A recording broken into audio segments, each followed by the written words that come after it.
In this video, I'll be showing you an introduction to simple object modeling. I'll be using polygon primitives to get started, and then I'll be applying edit poly modifiers to that and showing you some of the tools that you can find under there and how to use them.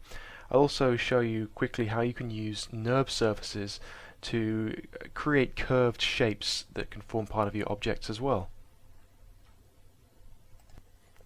So what I'm actually going to build in this video, well, I'm going to create a stack of books that might sit on my desk, for example. It's very simple to model, and it uses a few different tools to get you started. So the first thing I need to do with any project in 3D Studio is we want to create the project folder. So I'm going to go to Set Project Folder, just like I've done in the past, and I'll come to my generic folder where I'm storing this. I'll make a new folder. I'll call it Book Stack. Click OK. And if I bring up my Explorer, we can see that it's created that Book Stack folder, and it's also created the standard set of project folders in there that 3D Studio creates for us. So the first thing that you should do whenever you're going to produce something in 3D is actually gather reference material. It doesn't matter if you take pictures, if you grab stuff off the internet. In this case, I'm going to use a Google search. If you can imagine trying to draw someone from scratch just with simple pencil and paper, if you did this without any kind of reference and tried to do it from memory, for example, it would come out pretty bad because that's incredibly difficult. Your mind essentially starts filling in the gaps. So I can't overstate enough the importance of reference material. So I want a stack of books. So in this case, I'm going to just quickly do a search for book stack. And as it happens, I kind of like this image. It's quite simple. I can see the books from different angles, so it's useful for me for this project. So I'm going to save this image, and I'm going to place it into my project folder, which is in kind of an obscure place right now. But you'll notice there's book stack, and I'm actually going to place this in scene assets, and I think I'll put it in images, and I call it book ref. It's always a good habit to put your reference imagery inside your project folder, just like you would with your textures, etc. So I'll find the location of that and load up my, let's see, images and books ref. Excellent. So, different people work in different ways. For this particular project, I'm going to actually resize my max window a little bit. I'm kind of working on a lower resolution because of the screen capture, but there you go. You can see what I'm modeling on the side here, and it's really most important that I get this area here because this is where the detail's found. So to start with, I was working on a previous scene. I think I might reset max to the defaults. So I'll click on reset, and you want to save your changes. Nope. I want to reset, and that just puts my viewports back to the defaults, which is really useful. Now that I've created my project, the first thing I should do is save my scene. So I'm going to click on Save As. It's going to look in my book stack project and in that scenes folder, and I'm going to call this bookstack 01. It's always good practice to increment your saves. So maybe in 10 minutes or an hour, I'll save again. I'll call it version 2, version 3, etc. Simple applications like Photoshop, it's very rare that a Photoshop file gets corrupted, but when you're working in 3D, it's quite frequent that you might save a complex scene and it could crash during the save, and you've just corrupted that file and it can't be recovered. So multiple copies of files is pretty essential. So the first thing I need to do then is start with a primitive. We always start with a basic shape. So in this case, I'm going to start with just a simple box to get me going with my books. So under my Create tab, I want to be sure I'm on Geometry, Standard Primitives, and I'll create a box. If I'm in box mode, then I can simply drag out a shape that kind of represents a book, let go, and drag up to finish the primitive. Excellent. That's going to get me started.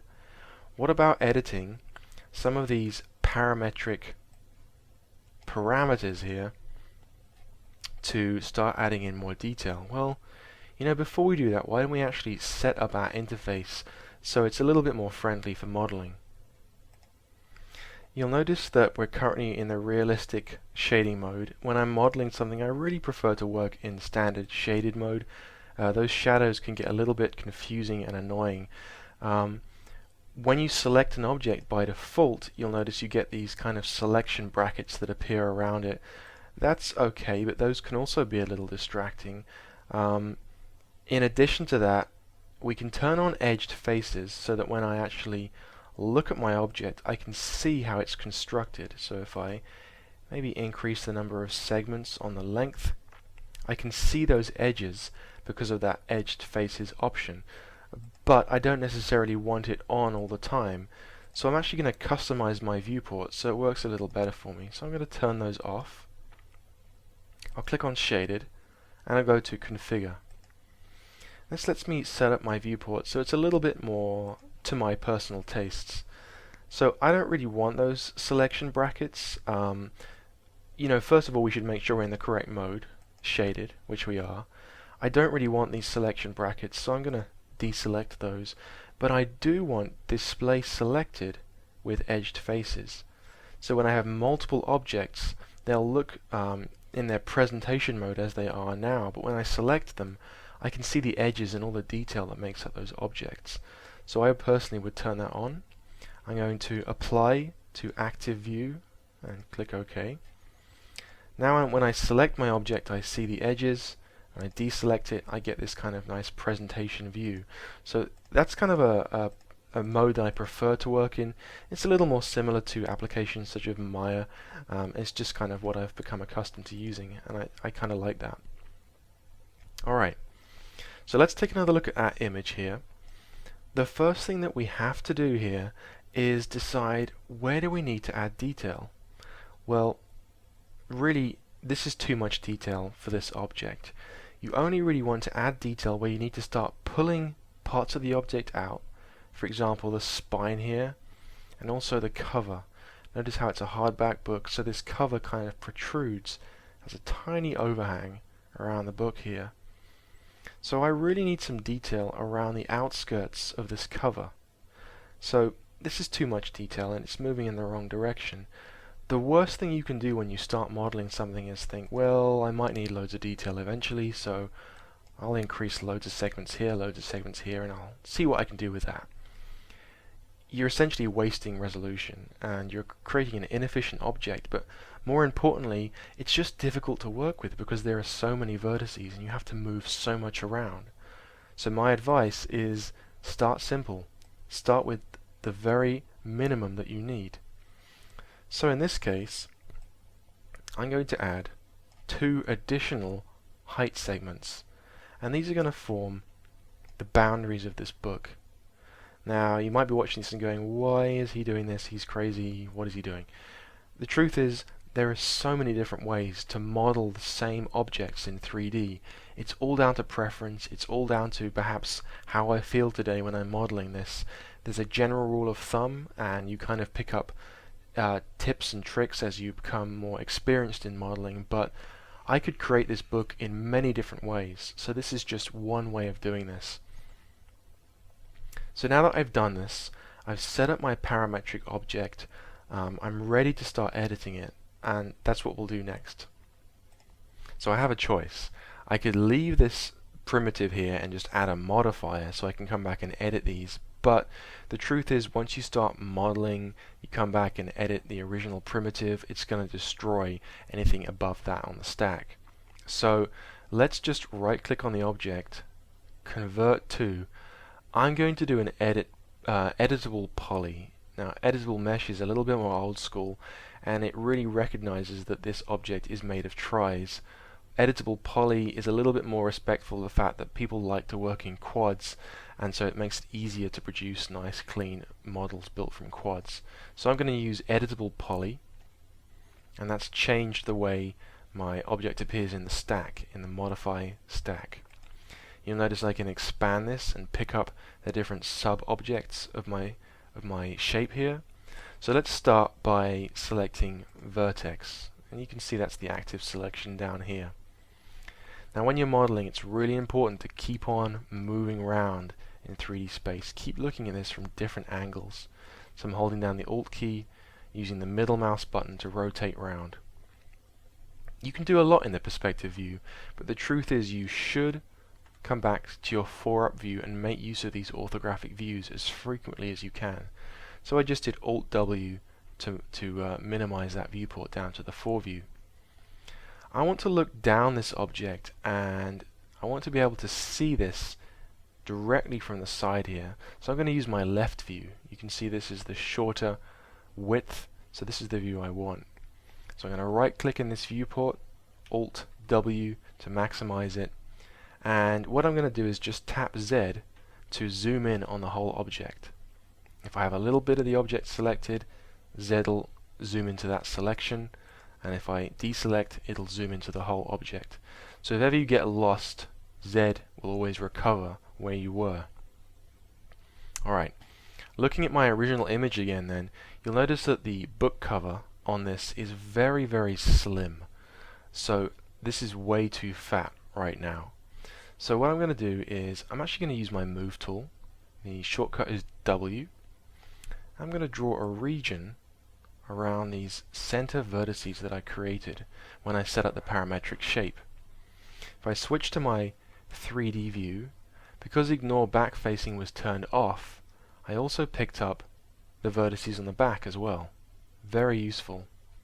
So back in my left view, I'm going to use my Scale tool. So I'll hit R on the keyboard, and just scaling in Y, I'm going to scale this up and create that kind of thin book cover. Alright, perfect. Check it in the 3D view. You can kind of see how this geometry is starting to match the build of this object. Well, obviously I need some detail down the side here because this is where the spine also needs to protrude out. Now, I could have set that up in the parametric shape, but I'm going to show you another tool here in my Edit Poly modifier. So again, I'm going to switch back to my left view, and I'm actually going to cut this object down here to create that spine shape. So I'm going to deselect, and in my Edit Poly options, if I scroll down, you'll see a bunch of very useful commands here. The one I'm interested in is Quick Slice. If I select this, what I can do is actually click on my object, and as I drag, you'll notice I'm creating new edges and vertices, new geometry on this object.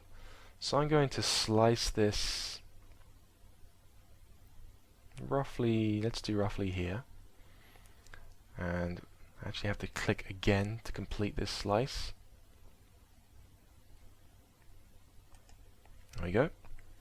Switch back to my Move tool with the W key, and I've created this additional geometry.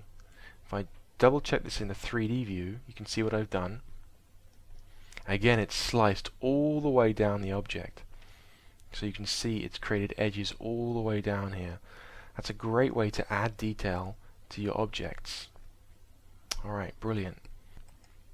Well, how do I get my book cover here to actually protrude out? Because you'll notice that it's actually got kind of a lip here.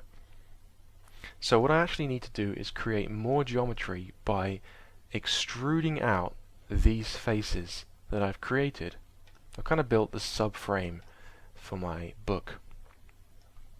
So in my Edit Poly mode, I'm actually going to come up here, and I could do it from here, but I'll do it from here as well just to show you. I'm going to go to Polygon Selection mode.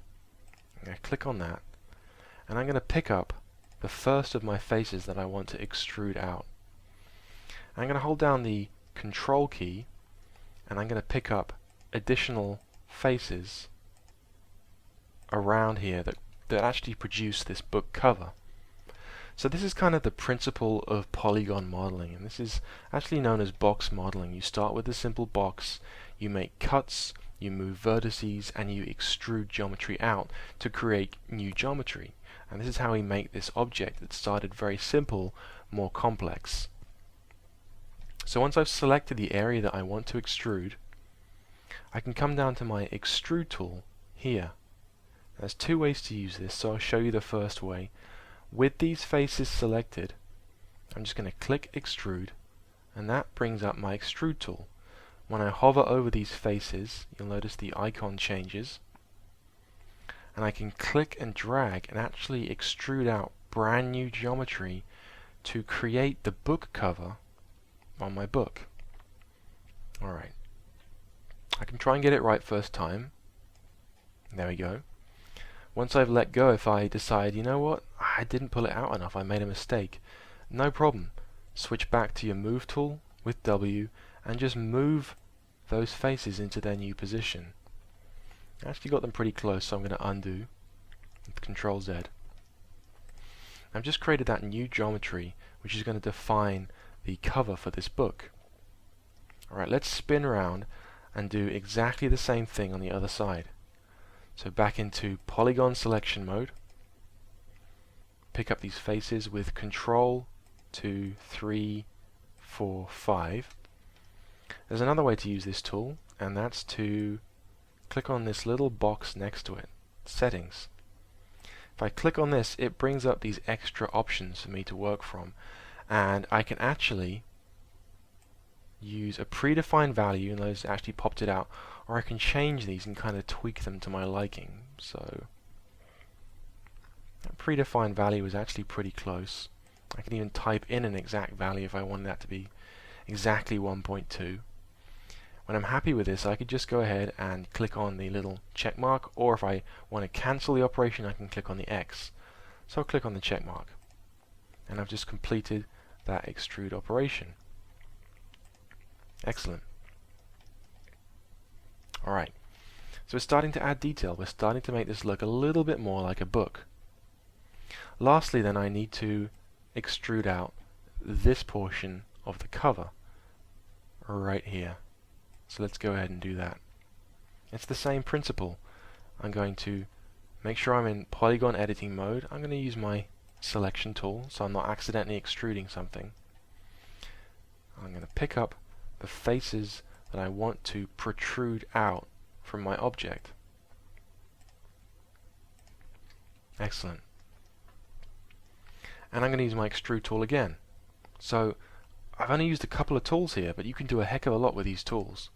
So extrude, and I'll bring this out. Alright, I don't know if that's exact, so what I'm actually going to do is I'm going to switch to vertex mode, make sure I'm on my move tool, and I'm going to switch to my top view here. So top, and zoom in. Okay.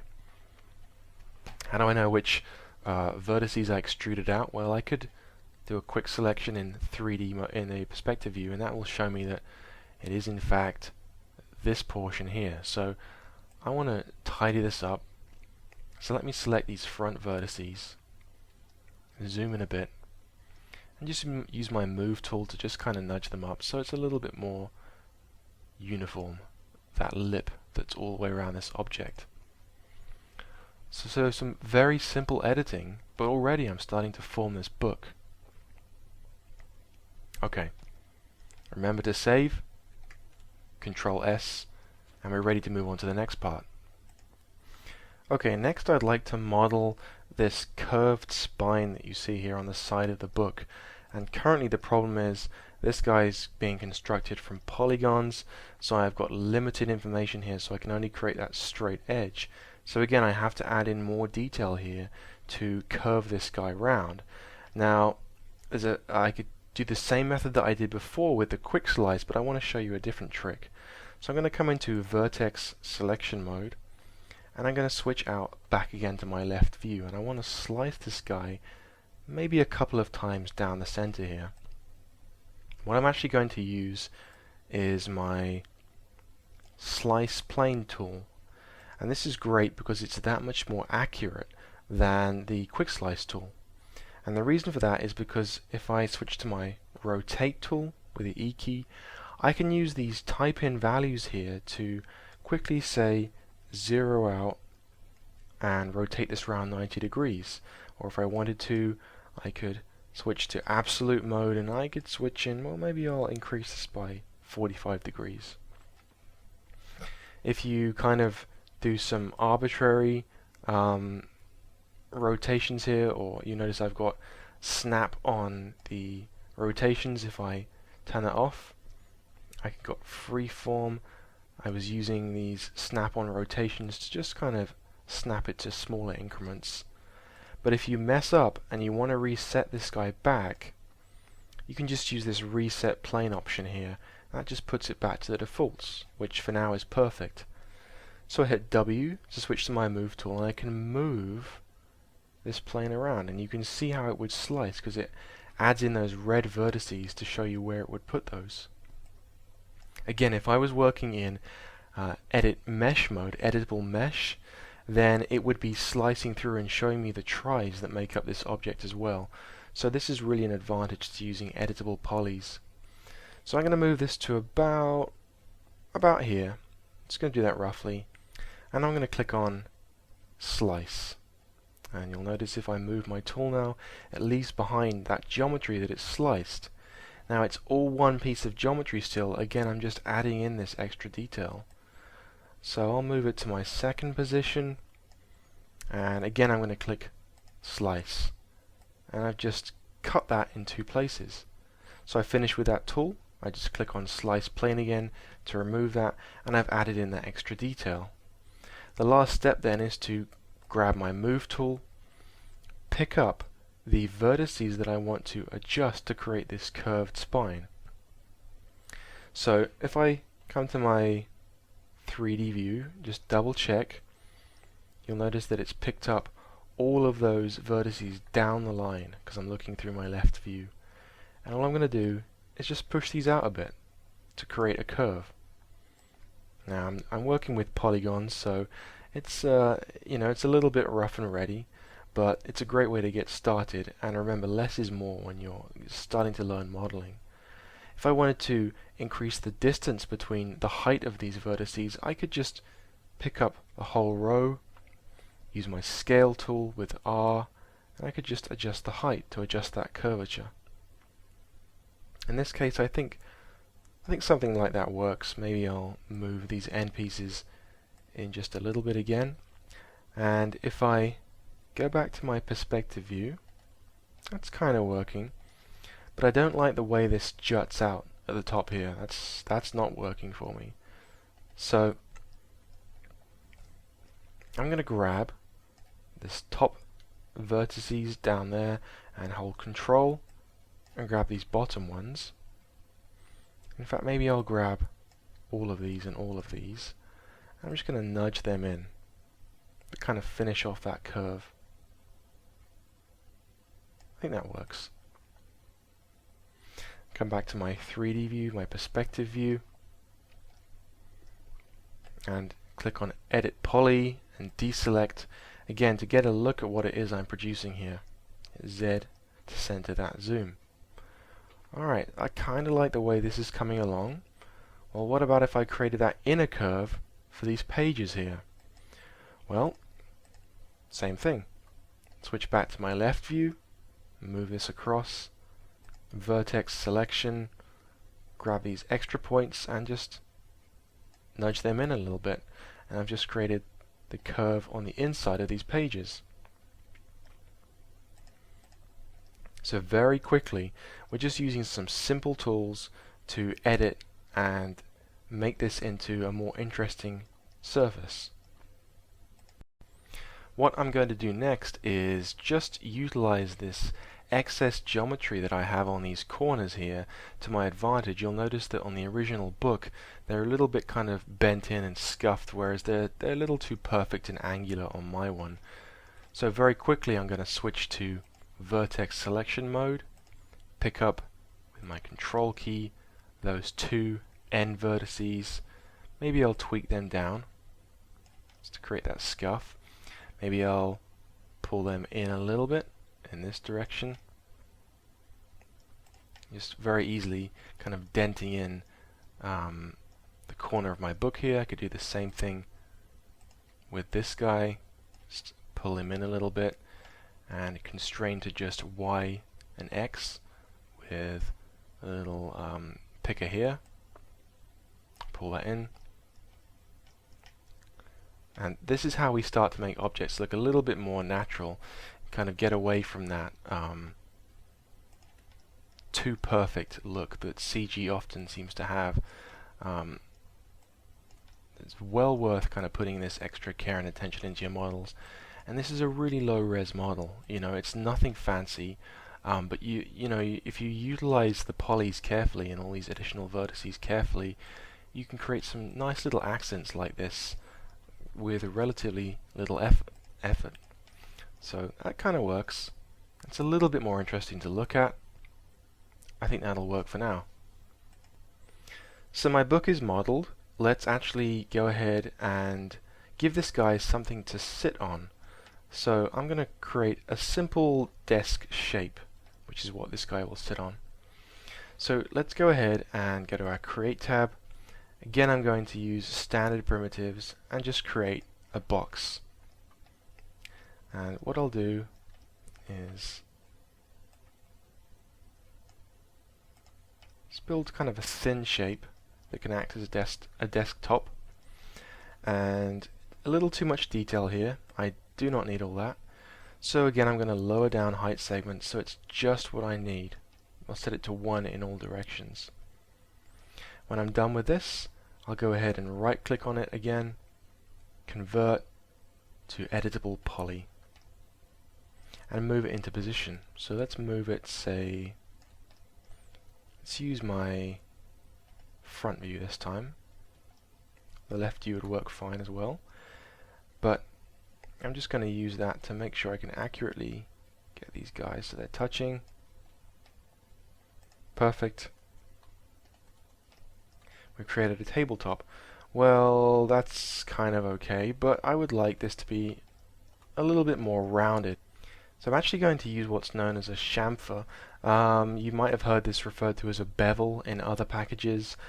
In 3D Studio we're going to do a chamfer operation here with the edit poly modifier. So I'll pick up my geometry here and I'm going to select the edges that I want to smooth off. So I'll use my control key, pick up these edges. So you're using the sub-object selection type that's appropriate to the kind of tool you want to use. And I'm going to zoom in on this so you can really get a good look at what I'm going to do. And if I scroll down in my editable poly parameters here, you'll see this chamfer option. And if I click on the settings for this, this is the best way to do this, I think. You'll notice that by default it's got 4 here. You might see it set to 1 if you haven't used the tool before. What this does is it's the number of additional edges that get included to round off this shape. Obviously you need more edges to create a rounder shape. So let's use something like 5. And if I use this top value here, I can change the size of the chamfer, how big this edge is smoothed off here. So let's set that something like 1.4. And when I'm ready, I'm going to click on my check mark to save that. And what I've done is ever so quickly save myself a lot of time. You can imagine how long that would take to round that off using a lot of quick slices and moving and scaling your vertices in there. So I've been able to round off my tabletop very quickly. And I like that way that works. So that's a really nice tool if you want to create rounded edges.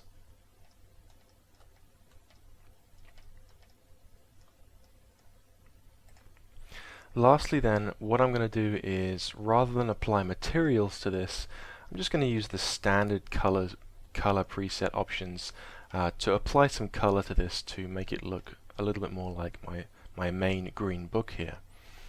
So if I were to pick up this object and use my color option here, the problem is it's coloring the whole book. So a quick way to do this would be to separate out the geometry that forms the pages from the geometry that forms the cover for the book. So I could go to my face selection mode, and I could pick up all of the faces that make up the pages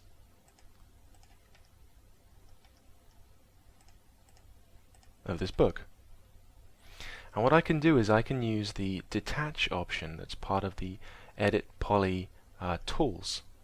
So if I scroll down with these pages selected, you'll see the option to detach here, which is fantastic. I can turn this into a completely separate piece of geometry. So right now my book is simply labeled box 1. If I click on detach, it says, well, what do you want to call this new object? Well, let's call it pages 01. Click on OK. Oh, I need to go to editable poly mode. Now with my selection tool I can pick up my pages, or I can pick up my book. So if I go to my move tool, it's completely separate geometry. So I can control this as I wish. So let's select the pages and let's give them kind of an off-white color. I think that works. Select the book cover itself and let's give this kind of dark green color here.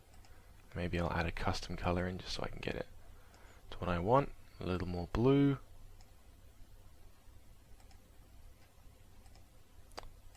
And we're good to go.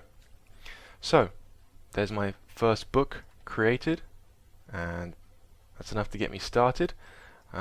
What I should remember to do now is actually go and start naming my objects. So I've called this new piece pages 01. I'm going to call the actual original cover, I'll just call this cover 01. The worst thing you can do is have unnamed geometry in your scene, especially when you start adding hundreds or thousands of objects.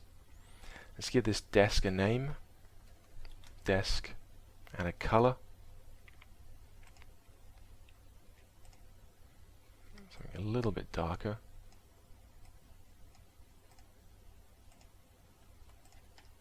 Alright, remember to save. We're saving frequently. In fact, this might be a good time to save and then go ahead and save as and increment the save. So I'll just use the little plus symbol here, and now this becomes version 2. So I've got that original version to fall back on if I need it. Okay, last but not least, why don't we go ahead and use NURBS for the sake of adding in a little bookmark here on our book. So let's go to the Creation tab, and instead of standard primitives, let's come down to NURBS surfaces. Now, whereas the polys kind of lend themselves to geometric shapes, NURBS surfaces kind of lend themselves to more natural organic shapes. So I want kind of a cloth bookmark here, so I might use a NURBS surface to create this. So let's just do a standard point surface, and I'm going to click and drag to create what could represent a bookmark sort of sticking out the end of my book. Hit Z to zoom in. What I'm creating here is, it looks like it's made up of multiple polys, but what it really is a complex NURBS shape. And I've got 1, 2, 3, 4 control points in each direction, as you can see here, length and width control points. So we'll come to our modify menu and expand out that NURBS surface. If I move this up a little bit, there we go, we can actually see the color of it. I'm going to go to point, and this is where I can pick up a single point on the surface of my NURBS shape, and this is how I would start to deform this object. You can see how it draws that curved shape. But in the meantime, I need to move this into place so it kind of sticks out of my book. So let's go back to NURBS surface. I can grab the whole shape, pull it over here, mark the position. Maybe I haven't got very far through my book, so I'll kind of put it here. And go back into point editing mode and start picking up some of these points and moving them around. I've kind of got this little cloth bookmark which is kind of sticking out in my book. So again, you know, you'd have to use a lot of polys to kind of get this nice smooth shape that's been developed here, but NURB surfaces just lend themselves really nicely to this kind of operation.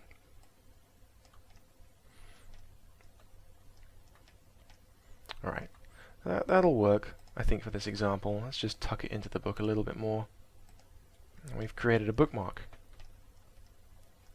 Let's give it a different color, maybe dark red, and I'll just call it bookmark 01.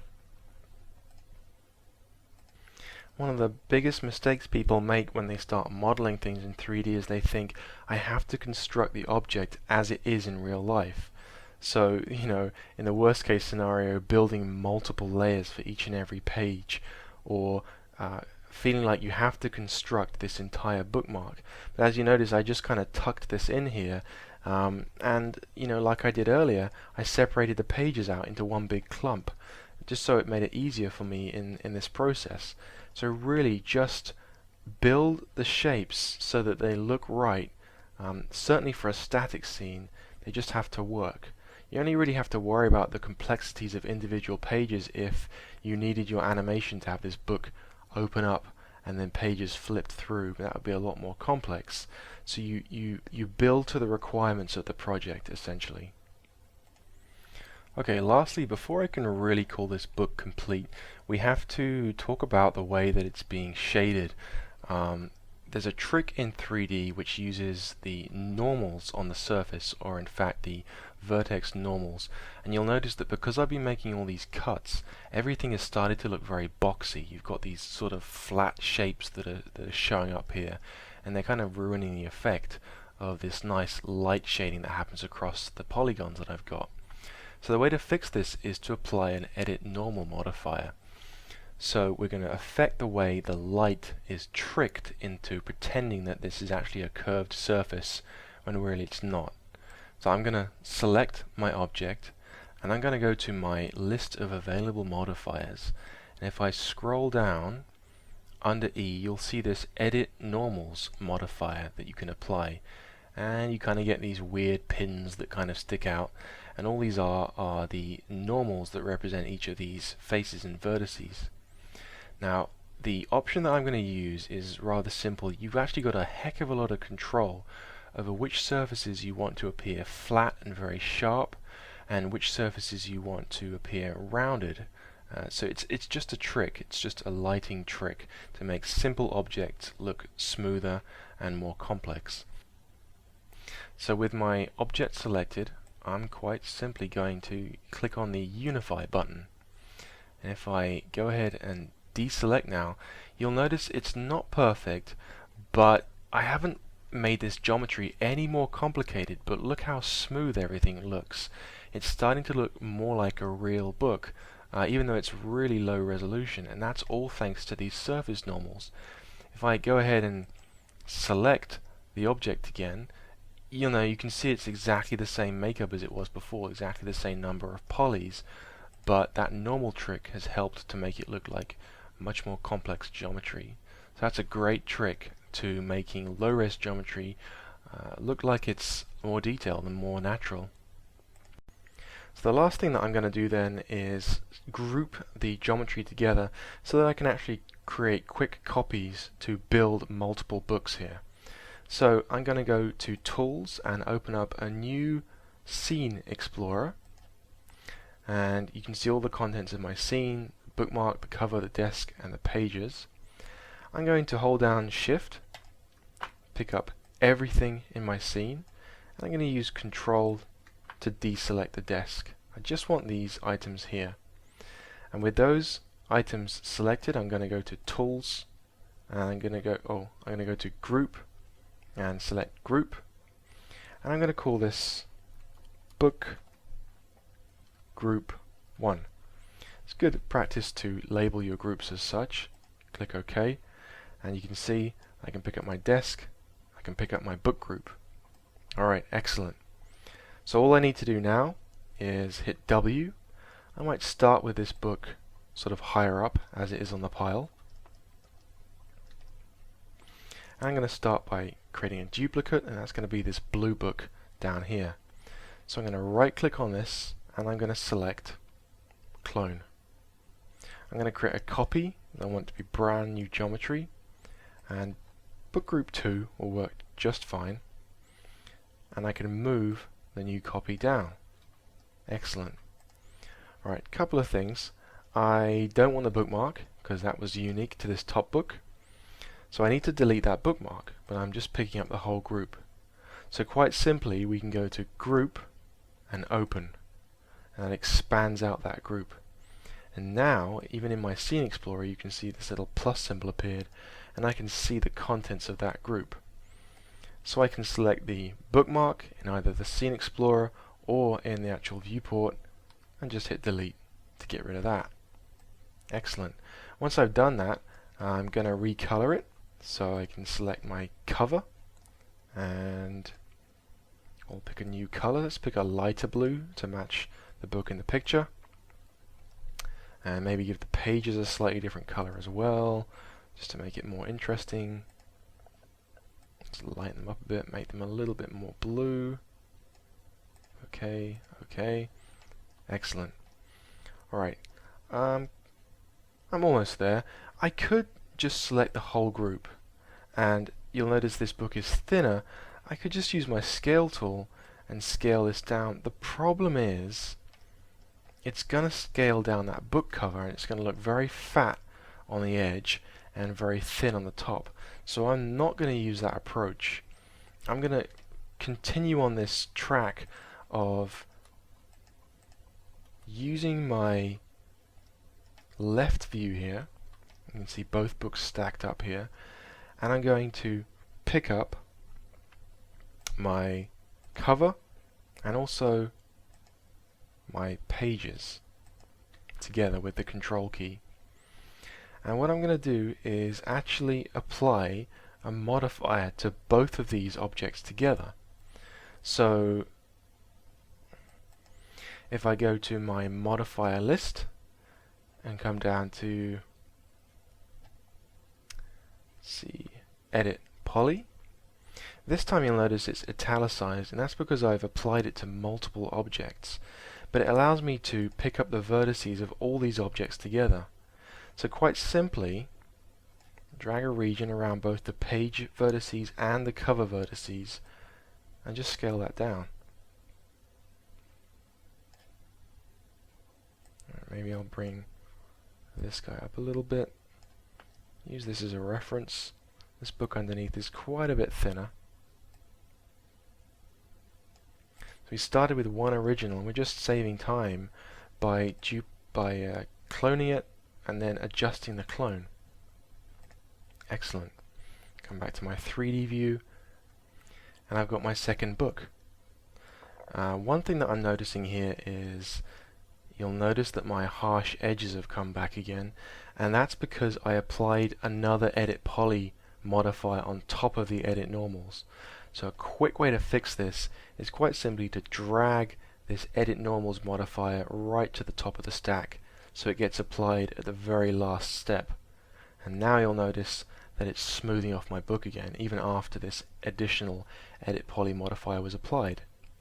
So I can just select my cover, group, and I can close the group out now because I'm finished with it.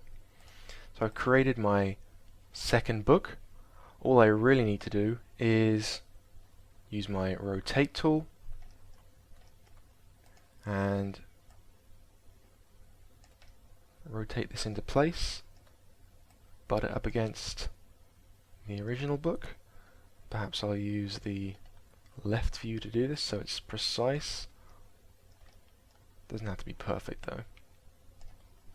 And it's really the same procedure to keep creating multiple books. So I'll quickly go ahead and pause this and add in the rest of the books, and you can get an idea of what the final piece is going to look like. And there you go, my final set of books. I essentially just kept on cloning these out and adjusting the edit polys that I'd already created. I didn't need to add any other modifiers to these. I changed the colors of them, and you know what I think I'm going to do is just hit G to hide my grid, change my view mode into realistic, and there you go, final set of books.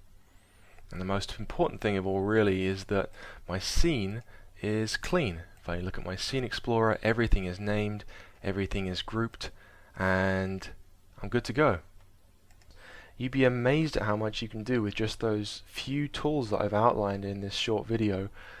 So have fun, experiment, and choose some objects that interest you and get modeling. So thanks for watching.